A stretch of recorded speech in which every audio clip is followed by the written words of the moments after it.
Hey everyone, welcome back to the channel. Tonight, we are diving into a case that, even after 20 years, still feels impossible. Not unlikely, not mysterious in the usual way, not just unsolved. Impossible. This isn't simply the story of a man who went missing after a night out. This is the story of a man who appeared to vanish from one of the most public places imaginable, a crowded college bar in the middle of a busy nightlife district, surrounded by people, lights, and security cameras. And somehow, he was never seen leaving. No confirmed sighting, no body, no proven crime scene, no final phone call, no answer. Just a few missing minutes in the early hours of an ordinary spring night, followed by 20 years of silence. This is the disappearance of Brian Shaffer. And the reason this case still grips so many people is simple. The deeper you go into it, the less it behaves like a normal missing persons case. It starts with a bar, a camera, a man who should have been easy to find. And then reality breaks. So tonight, we are going to walk through the full timeline, who Brian was, what happened on the night he vanished, what police uncovered, the theories that still divide people, and the disturbing details that have resurfaced even here in 2026, exactly 20 years later. Because if there was ever a case that feels like someone slipped through a crack in the world, it's this one. Brian Randall Shaffer was 27 years old in the spring of 2006, a second-year medical student at Ohio State University in Columbus, Ohio. Bright, funny, outgoing, and deeply liked by everyone. He stood about 6'2", slim build, brown hair, hazel eyes, and a recognizable Pearl Jam tattoo on his upper right arm. He loved music and played guitar himself. Friends describe him as intelligent, charismatic, the kind of person who could fit into any room. From the outside, his future looked bright. Medical school, a long-term girlfriend, Alexis Wagoner, plans to fly to Miami for spring break.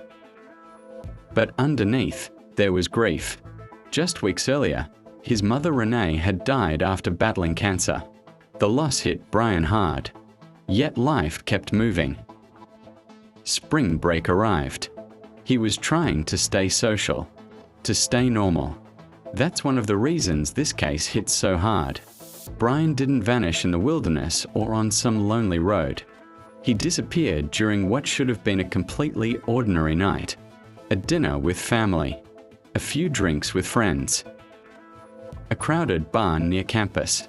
That's all. And somehow, that was enough. Friday, March 31st, 2006, felt painfully ordinary. Brian had dinner with his father Randy and younger brother Derek at a local steakhouse. Later, he met his friend and former roommate Clint Florence. They decided to bar hop to celebrate the start of spring break. At some point, Brian called Alexis, who was visiting family in Toledo. She said he sounded normal, even upbeat. He didn't sound like someone planning to disappear. He sounded like a guy looking forward to their Miami trip the next day. Eventually, they ended up at the Ugly Tuna Saloona, a popular two-story bar in the South Campus Gateway complex on High Street, right next to Ohio State. Loud, packed, energetic. The kind of place where crowds feel safe, until they don't. Later, they ran into Clint's friend Meredith Reed. Around 1:15 a.m., cameras captured the three of them riding the escalator up to the second-floor entrance. Brian looked completely normal. No distress, no fear, just a guy heading into a bar. Inside, they drank, socialized, and listened to live music. Time blurred in the ordinary chaos. Then, around 1:55 a.m., the last confirmed footage shows Brian standing near the entrance, casually talking and laughing with two young women, Brighton Zatko and Amber Rulik. The conversation was light and friendly. Brian seemed relaxed, joking, completely at ease. After a few minutes, he said goodbye. He turned and walked back toward the interior of the bar. That was the last time anyone ever saw Brian Shaffer. Let that sink in. The final moment of his known existence is him casually turning and walking back into a bar. And after that, nothing. As closing time approached, Clint and Meredith waited by the escalator. Brian never came down. They searched, asked around, and eventually left. The next morning, the nightmare began. Brian never returned to his apartment. His car was still parked nearby. His phone went straight to voicemail, and he never showed up for the Miami flight with Alexis. When police reviewed the surveillance footage, the case stopped being disturbing. It became baffling. They saw him enter. They saw him near the entrance, but they never saw him leave, not down the escalator, not through the main monitored routes. The bar had other possible exits, including service doors near active construction zones. But even those paths don't explain why he never went home. Every reasonable explanation solves one piece and breaks three others. That's why this case feels like a hole in reality. Searchers turned up nothing.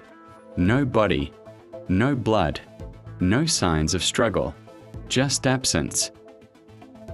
Public attention turned to those closest to him that night.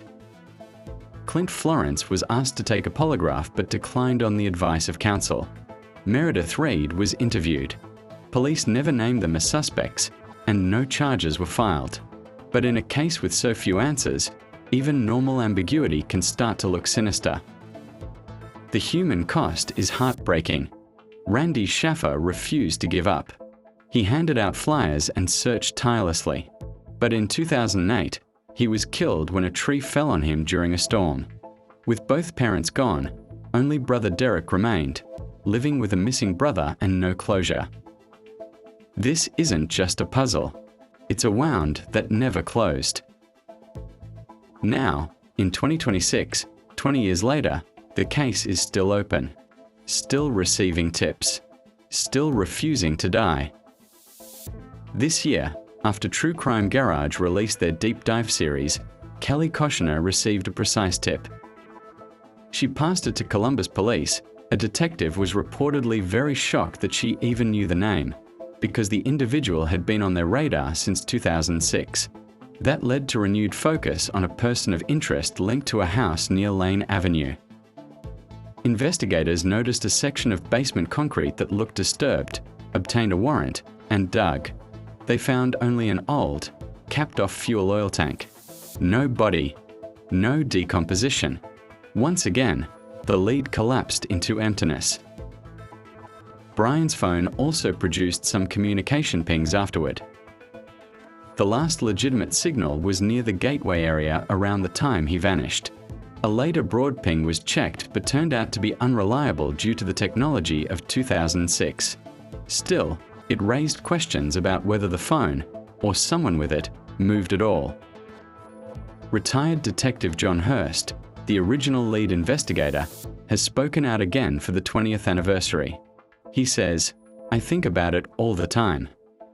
After 2 decades, he believes the people who may know what happened likely knew Brian personally, and for some reason have stayed silent.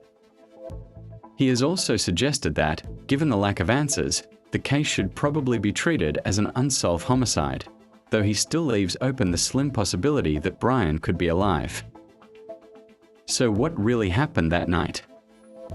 A tragic accident in the construction zone that was unknowingly covered over? Foul play hidden in the chaos of closing time? Or something else entirely? The Ugly Tuna Saloona closed years ago. The building has changed, but the mystery still clings to that spot like a shadow. 20 years later, Brian would be in his late 40s. His brother Derek still waits for answers. Detective Hurst still replays those missing minutes. What strikes me the hardest is how ordinary that night started. A young man trying to find a little joy after loss. One unnoticed exit, one split-second decision, and an entire life disappears without a trace. How does someone vanish so completely? Is the truth hidden in an accident? A quiet crime? Or is it sitting in ordinary silence, held by someone who knew him? What really happened that fateful night at the Ugly Tuna Saloon?